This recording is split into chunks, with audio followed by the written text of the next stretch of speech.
ذرا اس آیت پر اب نگاہ کو مرتکز کیجئے، انسان کا خسارہ کیا ہے؟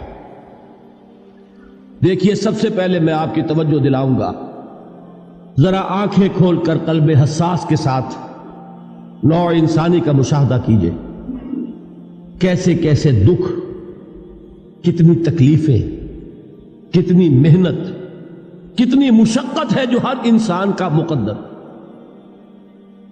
قرآن مجید میں ایک مکمل سورت ہے، سورت البلد، اس میں اللہ تعالیٰ نے متعدد قسمیں کھا کر ایک بات کہی، لا اقسم بہذا البلد وانت حل بہذا البلد ووالد وما ولد لقد خلقنا الانسان فی کبد۔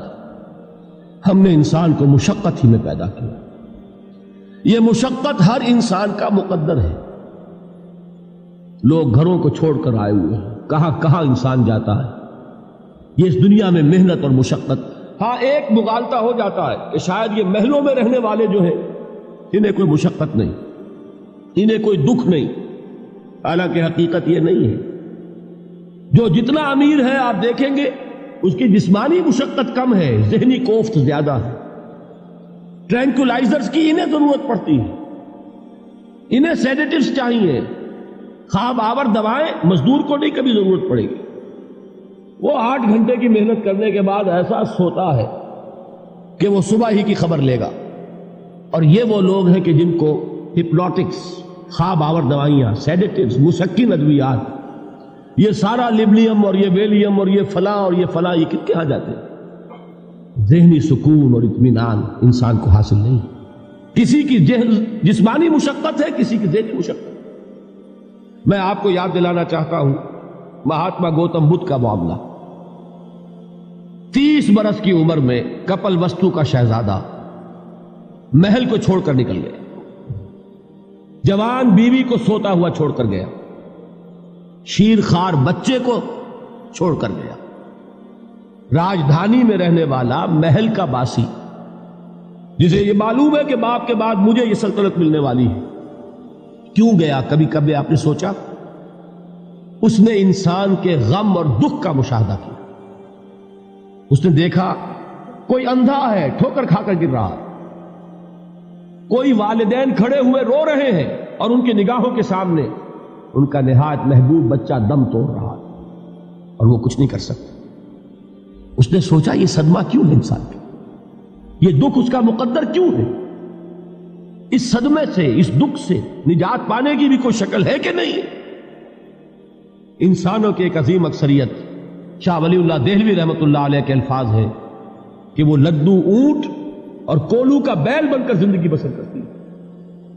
جو 8 گھنٹے تک اینٹیں ڈھو رہا ہو، اس شخص کا تصور کیجیے، وہ واقعی انسان ہے یا حیوان بن گیا ہے؟ اور 8 گھنٹے کی اس محنت کے بعد بھی ہو سکتا ہے کہ 2 وقت کی روٹی اسے پوری نہ ملے۔ اور یہ تو ہو سکتا ہے، نہیں ہوتا ہے، کہ اگر بچہ بیمار پڑ گیا ہے تو شاید کوئی برتن بیچے بغیر اس کی دوا کا سامان نہ کر سکے۔ ایسا شخص کتنے بوجھوں تلا دبا ہوا ہے، کتنی مشقت کے اندر پسا ہوا ہے۔ لدو اونٹ اور کولو کا بیل، انسانوں کی عظیم اکثریت اس سطح پر زندگی بسر کرتی ہے۔ لیکن آپ کو معلوم ہے کہ کولو کے بیل کے لیے مشقت ہی مشقت ہے، اس کے احساسات یہ نہیں ہیں جو کہ ان سے انسان کو جو صدمہ پہنچتا ہے۔ ایک بیل کو اس سے کوئی غرض نہیں کہ اس کا کوئی بچہ بھی تھا کہ نہیں تھا، اس کو کوئی بخار ہوا ہے یا کیا ہوا ہے، اس صدمے سے وہ بیل بچا ہوا ہے۔ گھوڑے کو کوئی پتہ نہیں کہ میرا بھی کوئی اولاد میری ہے یا نہیں ہے اور مجھے اس کا کوئی صدمہ ہے یا دکھ ہے، کوئی پتہ نہیں۔ لیکن انسان کا معاملہ یہ ہے کہ والدین کو جو جو دکھ دیکھنے پڑتے ہیں اپنے بچوں کے لیے، اپنی اولاد کے لیے۔ رات کی نیند ہے حرام ہے اس لیے کہ بچہ بخار میں تپ رہا ہے یا درد سے تڑپ رہا ہے، لہذا نہ ماں سو سکتی ہے نہ باپ سو سکتا۔ میں نے ایک موقع پر دیکھا، لاہور میں کیروسین آئل، اس زمانے میں ابھی سوئی گیس نہیں آئی تھی اور اکثر و بیشتر جو ہے یہی مٹی کا تیل جو ہے ایندھن کے طور پر استعمال ہوتا تھا، اس کی شارٹیج ہو گئی تھی۔ تو کئی فرلانگ لمبی قطاریں لگتی تھی ان دکانوں کے باہر، ڈپوں کے باہر، اور ایسے ایسے منظر بھی کہ ایک خاتون برقع پوش، ایک گود میں بچے کو لیے ہوئے، ایک کی انگلی پکڑے ہوئے، بوتل ہاتھ میں لیے ہوئے تیل کے لیے، اور کئی گھنٹے کھڑی ہے دکان۔ یہ مشقت انسان جھیلتا ہے کہ نہیں؟ غالب نے اس کا نقشہ کھینچا ہے کہ رنج سے خوگر ہوا انسان تو مٹ جاتا ہے رنج. مشکلیں اتنی پڑی مجھ پر کہ آسان ہو گئی. ہم بھول جاتے ہیں، ورنہ واقعہ یہ کہ قلب حساس ہو اگر، اور قید حیات و بند غم اصل میں دونوں ایک ہیں. موت سے پہلے آدمی غم سے نجات پائے کیوں؟ اچھا یہ تو ہوا لقد خلقنا الانسان فی کبد. حیوانات کا معاملہ ایک اور اعتبار سے آسان ہے. ان سے کوئی محاسبہ بھی ہے کیا؟ کوئی جواب دہی بھی ہے؟ کوئی ان کو اللہ کے حضور میں کھڑے ہو کر اپنے اعمال کا حساب بھی دینا؟ نہیں. انسان کی یہ ٹریجڈی ہے، یہ المیہ ہے انسان. اس کو بھی قرآن مجید کی ایک سورت میں قسمیں کھا کر اذا السماء انشقت، اس کے بعد کیا فرمایا؟ یا ایھا الانسان انک کادح الی ربک کدحا فملاقیہ. اے انسان، تیرا المیہ، تیری ٹریجڈی اس سے کہیں بڑھ کر ہے. تجھے صدمے پر صدمے جھیلتے ہوئے، مشقت پر مشقت برداشت کرتے ہوئے ایک روز اپنے رب کے حضور میں بھی کھڑا ہوگا، جواب دہی بھی کرنی. اس دن کے حساب سے، اس دن کے احساس سے جو بڑے بڑے ہماری امت کے عظیم جو گلے سرسبد ہیں، ان کا یہ حال آپ نے پڑھا ہوگا. حضرت ابوبکر صدیق رضی اللہ تعالی عنہ وہ ایک عجیب کیف کے عالم میں فرمایا کرتے تھے، کاش میں درختوں پر چہچہاتی ہوئی چڑیا ہوتا جس سے حساب کتاب نہیں ہو. کاش کہ میں گھاس کا تنکا ہوتا جو آج ہے اور کل آگ میں جلا دیا جاتا، ختم ہو جاتا، اس سے محاسبہ کوئی نہیں. وہ جس کے احساس سے کہ حضرت عمر جو ہے اپنے انتقال کے وقت سخت بے چین تھے. ان کے بیٹے حضرت عبداللہ ابن عمر رضی اللہ تعالیٰ عنہما نے ان کا سر جو ہے وہ اپنے زانوں پر رکھ لیا تو کہا نیچے ڈال دو. ایک عجیب بے کلی اور بے چینی. انہوں نے کہا ابا جان آپ کیوں پریشان ہیں؟ آپ تو عشرہ مبشرہ میں سے، آپ کو تو اللہ تعالیٰ نے جنت کی بشارت حضور کے ذریعے سے اس دنیا میں دی.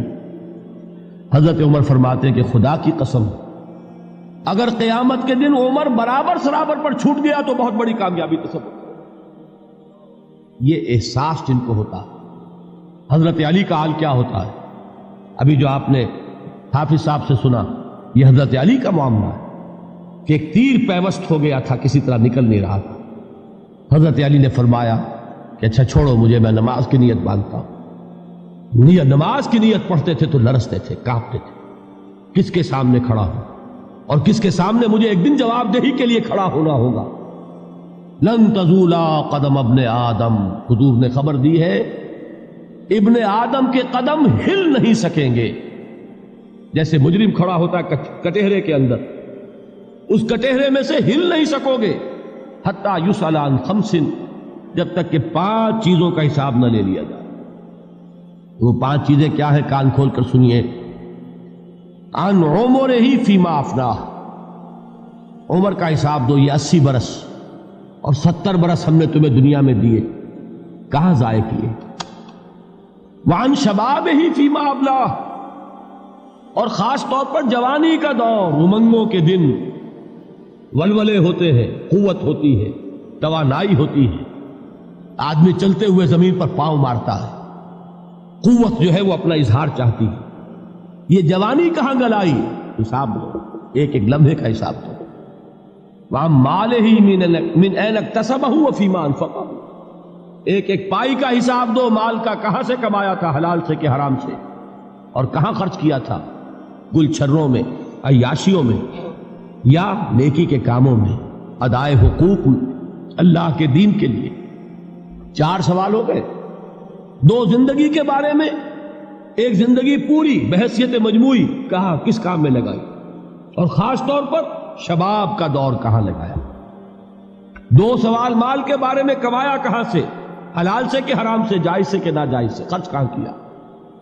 اور آخری سوال وعما عمل فیما علم، جو علم حاصل کیا تھا اس میں عمل کتنا کیا. علم کے انبار لگاتے چلے گئے اور عمل کے آغاز کی بھی نوبت نہ آئی.